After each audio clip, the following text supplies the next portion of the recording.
And gold buyers, మీ కష్టాల్లో నమ్మకమైన మీ ఆత్మీయ నేస్తం.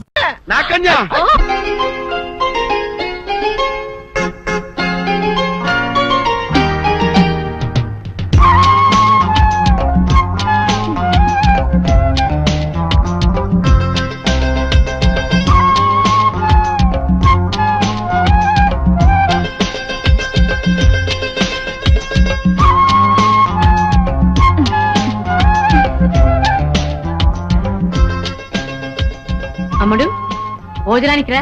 చెప్పు. భోజనానికి రావే అంటే చీపు అని ముసిముసి నవ్వులు నవ్వుతావేమిటే? లే. ఆకలిగా లేదు నానత్త. ఏమైంది దీనికి? కంచం ముందు కూర్చుంటే అదే ఆకలి అవుతుంది. లే, లెమ్మంటుంటే లే.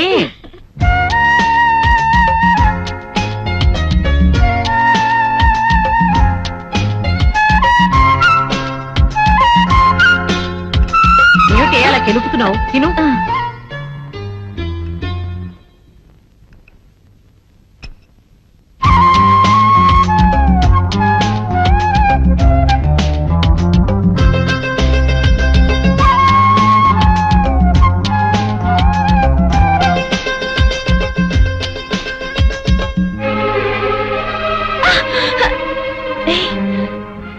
ఏంటిది? నానత్త చూస్తుంది.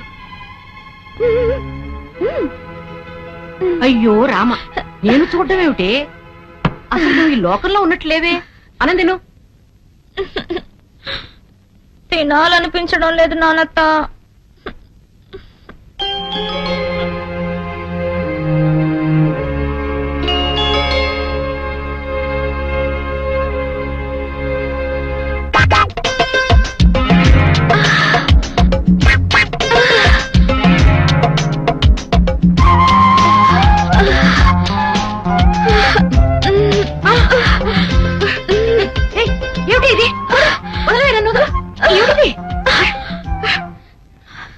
ఇవాళ ఏమైంది నీకు?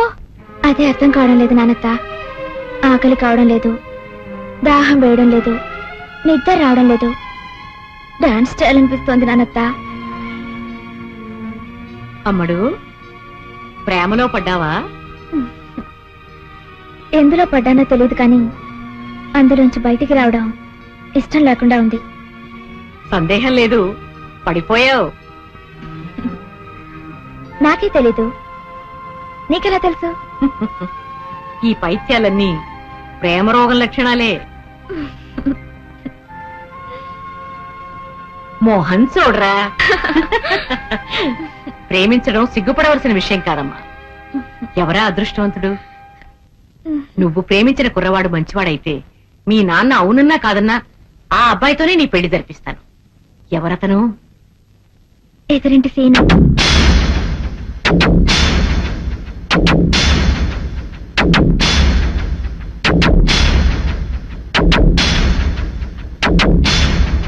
ఏమిటి నానత్త? ఏమిటి అలా అయిపోయావు? అమ్మడు, జీవితం అనేది పూల తోట లాంటిది. అందులో పూల మొక్కల్ని పెంచాలి గాని పిచ్చి మొక్కల్ని పెంచకూడదు. నువ్వు పూల మొక్కను కొని పిచ్చి మొక్కని పెంచుతున్నావు. ఇదేంటి నానత్త? క్షణ క్రితం పెళ్లి చేస్తానని చెప్పి ఇప్పుడు ఇలా అంటున్నావేంటి? నువ్వు ఆ కుర్రవాణ్ణి తప్ప ఇంకెవరిని ప్రేమించినా నేను ప్రోత్సహించేదాన్ని. ఆ దేవుడే కాదన్నా పెళ్లి చేసేదాన్ని. ఏ సీనుకేం తక్కువ? గుణం తక్కువ, కులం తక్కువ, డబ్బు లేదా, అందం లేదా? ఏం తక్కువ అని కాదంటున్నావు?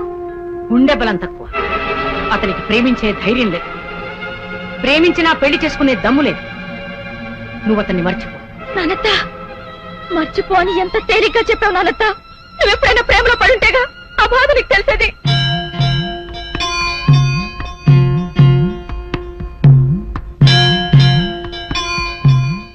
నానత్త.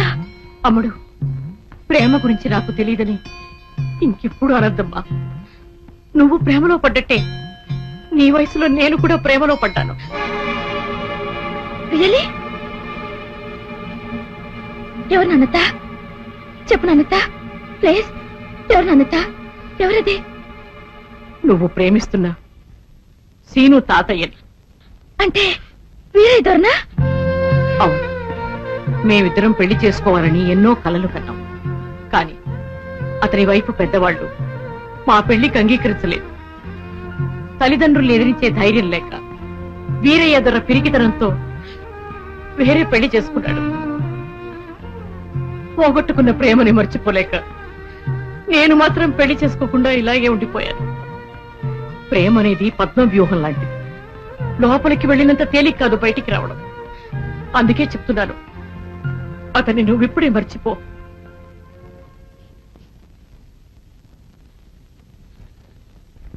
అందరూ వీరేదొరలు కాదు కదా నానత్త. సీనుని మర్చిపోవడం కాదు, అతనికి ప్రేమతో పాటు ధైర్యం కూడా నేర్పి మా ప్రేమలో విజయం సాధిస్తాను.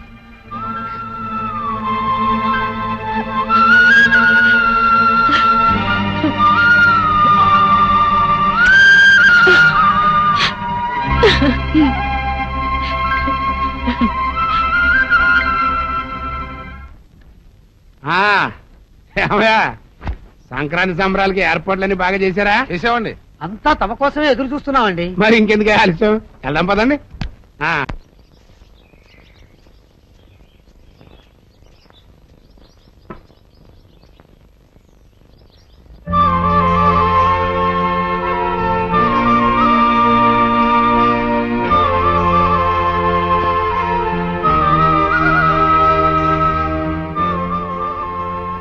వీరుడు,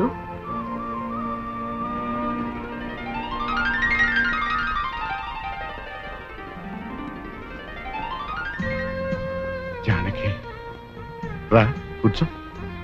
పర్వాలేదు.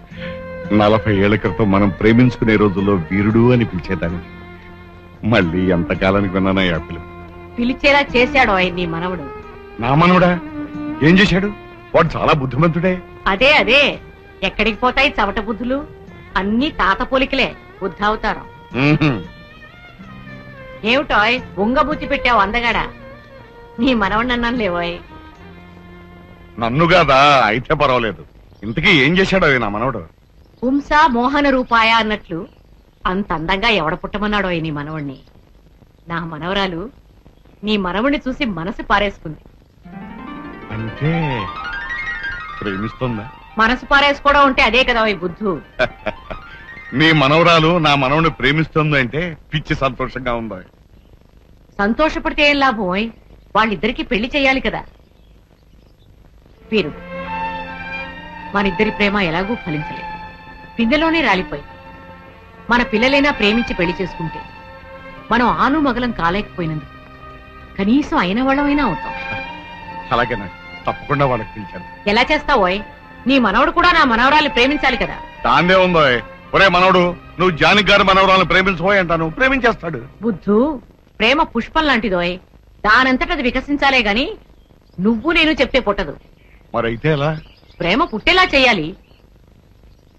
వీరుడు, ఒక్కసారి మనం ప్రేమించుకున్న రోజుల్ని గుర్తు తెచ్చు. అసలు మనం ఎలా ప్రేమలో పడ్డామో నీకు గుర్తుందా? ఎందుకు లేదా?